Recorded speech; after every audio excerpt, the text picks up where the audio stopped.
in adulteration of the Tirupati Prasadam. Food safety standards authority of India के तहत आती है, उसके तहत हम इस पर कार्रवाई करें। It's really shocking to know that beef and other meat was used. तो दोस्तों, अब तक आपने दर्जनों आर्टिकल्स और न्यूज़ देख ली होंगी आंध्र प्रदेश के मशहूर तिरुपति मंदिर की लड्डू कंट्रोवर्सी के बारे में। इस पूरे वाकये के कई पहलू हैं। पूर्व मुख्यमंत्री से लेकर हालिया सीएम तक, मंदिर को मैनेज करने वाली संस्था तिरुमला तिरुपति देवस्थानम से लेकर सैंपल जांच करने वाले डेयरी डेवलपमेंट बोर्ड तक, नंदिनी ब्रांड के घी से लेकर एआर डेयरी तक, और अब तो सुनने में आ रहा है कि इसमें पॉलिटिकल पार्टीज का भी इन्वॉल्वमेंट हो गया है। तो क्या है यह पूरी कंट्रोवर्सी और इसमें जो उपयोग में किया जा रहा है लॉर्ड या फिर फिश ऑयल, जो कि कथित तौर पर लड्डू बनाने में इस्तेमाल किया जा रहा था। तो नमस्कार साथियों, स्वागत है आपका मेरे चैनल प्रीचिंग ज्ञान पर। मैं आपको इस कहानी का पूरा घटनाक्रम और इतिहास समझाऊंगा। भारत मंदिरों का देश है, एक से एक मंदिर हैं और संप्रदाय भी बहुत हैं। हम बात कर रहे हैं तिरुपति बालाजी मंदिर की, जिसे वेंकटेश्वर मंदिर भी कहा जाता है। तिरुपति टेम्पल दुनिया के सबसे प्रसिद्ध और अमीर तीर्थ स्थलों में से एक है। इसकी लोकेशन इसको और खास बनाती है। ये आंध्र प्रदेश के शेषाचलम पर्वत श्रृंखला पर बना हुआ है, जिसका निर्माण राजा टोंडमन ने करवाया था। हर प्रसिद्ध मंदिर से जुड़ी कोई ना कोई रोचक कहानी होती ही है। तो तिरुपति टेम्पल के बारे में यह कहा जाता है या ऐसी मान्यता है कि जब भगवान वेंकटेश्वर पद्मावती जी से शादी कर रहे थे, उसके लिए उन्होंने धन के देवता कुबेर से कुछ कर्ज लिया था। तो वह कर्ज आज भी भगवान पर उधार है और वो कर्ज श्रद्धालु उनकी मदद करने के लिए दान में देते हैं। दान स्वरूप आप जानकर हैरान रह जाएंगे कि मंदिर को लगभग 1 टन सोना खाली दान के रूप में मिल जाता है। यहाँ पर भक्तों को प्रसाद के रूप में लड्डू दिया जाता है। इस लड्डू की पहचान ये है कि यहाँ पर इस लड्डू को भारत सरकार के द्वारा जीआई टैग भी दिया जा चुका है। दर्शन करने वाले श्रद्धालुओं को प्रसाद में लड्डू दिए जाते हैं। रोजाना 3 लाख लड्डू बनते हैं, जिसमें बेसन, मक्खन, चीनी, काजू, किशमिश और इलायची का उपयोग किया जाता है, जिसे पिछले 300 सालों से ब्राह्मणों के द्वारा ही बनाया जा रहा है। रोजाना 3.5 लाख लड्डू बनते हैं और एक लड्डू बनाने में तकरीबन 40 रुपए का खर्चा आता है। मंदिर के मात्र प्रसाद के लिए वितरित लड्डू से 500 करोड़ की मंदिर को सालाना आय होती है। एक बहुत बड़ी अमाउंट है। एक दिन के लड्डू में करीब 500 किलो घी का उपयोग किया जाता है, 750 किलो काजू, 500 किलो किशमिश और 200 किलो इलायची लग जाती है। मंदिर में मिलने वाले ये लड्डू भी 3 प्रकार के होते हैं। पहला है प्रोक्तम लड्डू। ये साइज में छोटा होता है और 40 ग्राम के आसपास इसका वजन होता है। इस लड्डू को सभी दर्शनार्थियों को मुफ्त में दिया जाता है। दूसरा होता है अस्थानम लड्डू।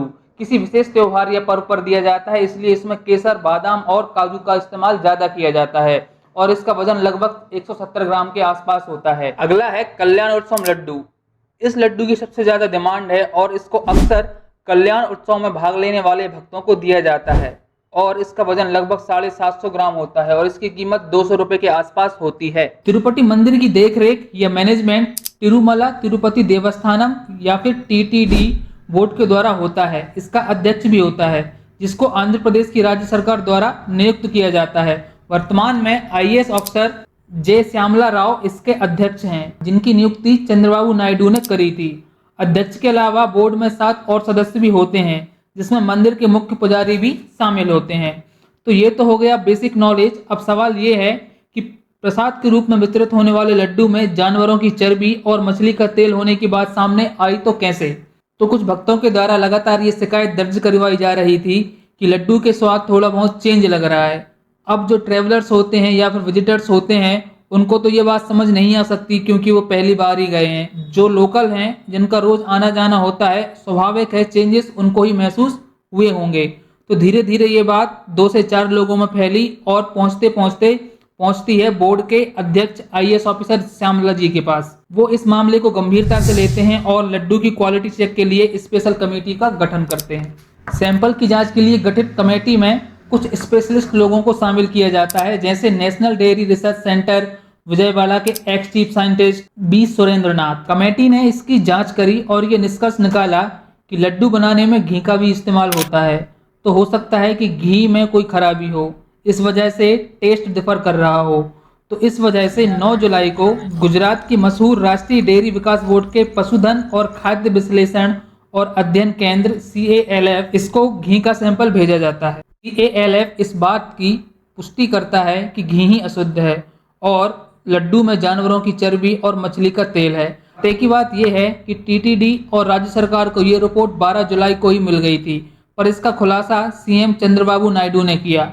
इस रिपोर्ट में बहुत सारी चीज़ों का जिक्र किया गया है। जाहिर है लड्डू बनाने में सोयाबीन, सूरजमुखी, कपास का बीज या इनका तेल लगेगा, लेकिन इसमें फिश ऑयल, बीफ टैलो और लॉर्ड जैसी सामग्री का भी जिक्र है। आप में से बहुत सारे लोग शायद ना जानते हो तो आपको बता दूं कि लॉर्ड मतलब होता है जब किसी जानवर की चमड़ी को गर्म करके पिघलाया जाता है और उससे जो पदार्थ निकलता है देखने में यह सफेद होता है। दूसरा है बीफ टैलो, मतलब बीफ की चर्बी को गर्म करके जो तेल निकाला जाता है। तो जब पता लगा कि घी में कुछ खराबी है तो सबसे पहले पकड़ा गया घी सप्लायर को। तो पता लगता है कि मंदिर को पिछले 15 सालों से नंदिनी ब्रांड का घी सप्लाई किया जा रहा था।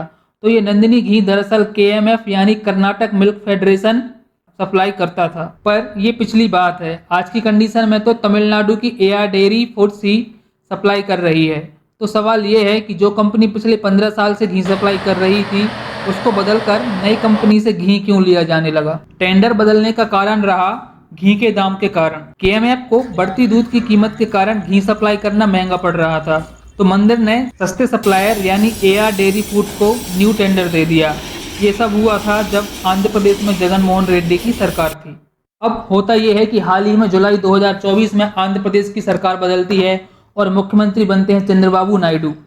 चंद्रबाबू नायडू दोबारा KMF ब्रांड द्वारा सप्लाई किए जाने वाले नंदिनी ब्रांड के घी को दोबारा टेंडर दे देते हैं और अगस्त से एक बार फिर KMF मंदिर में घी सप्लाई करने लगता है। अब समझने वाली बात यह है कि लैब सैंपल के लिए जो घी गया था वह AR डेयरी फूड का था, ना कि नंदिनी ब्रांड का। और रिपोर्ट्स में यह बताया जा रहा है कि AR डेयरी फूड्स के घी में जानवरों की चर्बी और फिश ऑयल मिला है। तो सवाल ये है कि घी में ही मिलावट हो गई है या फिर जानवरों के खाने में कुछ ऐसा कुछ है जिससे घी खराब निकल रहा है।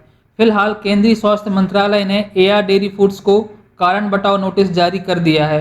यह घटना से तमाम राजनेता और हिंदू संगठन सक्रिय हो गए हैं और मंदिर पर सवाल उठा रहे हैं।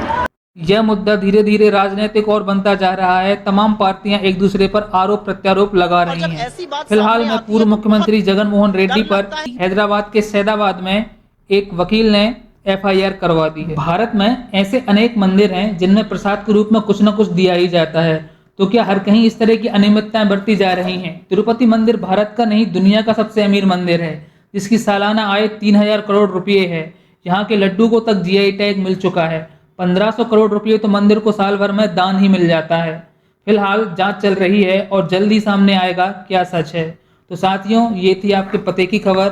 इसी तरह की और भी न्यूज़ सुनने के लिए या फिर वीडियोस देखने के लिए मेरे चैनल को लाइक करें और सब्सक्राइब करें।